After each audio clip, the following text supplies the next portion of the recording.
bad, isn't it? You know, here we are now, we're spending more money giving cash to Brussels. We may have voted Brexit, we haven't left. We're still giving cash to Brussels.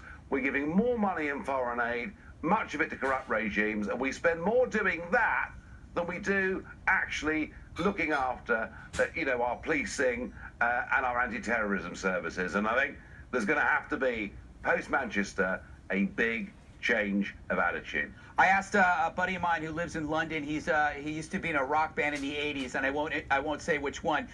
When I found out that I was having him on the show, he said, ask him this. Napoleon said the English are a nation of shopkeepers. Is Theresa May more interested in balancing her shopping basket than defending British citizens? I guess it's, again, the same kind of question about allocating resources. Yeah, look, we, as I said, we waste money on a whole load of foreign adventures. A whole stack of our money is tied up in bureaucracy. But you know something?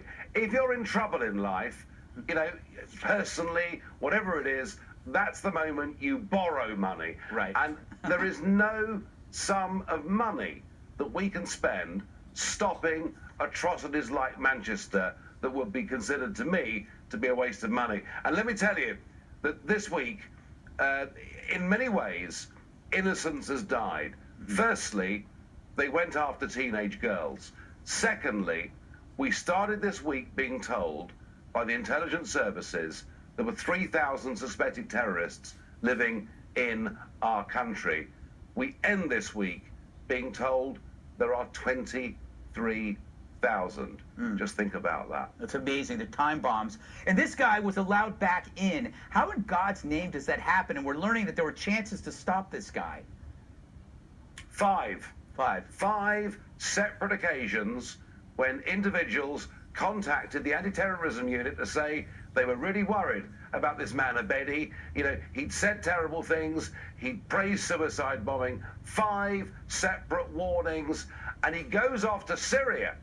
And we only find this out through French intelligence, which is strange, really, because most of our information these days gets leaked from American intelligence.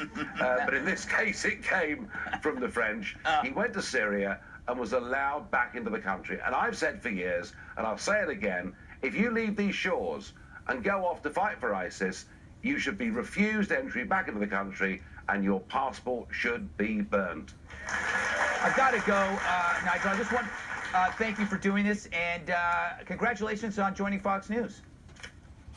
Thank you very much indeed. Have a good evening, guys.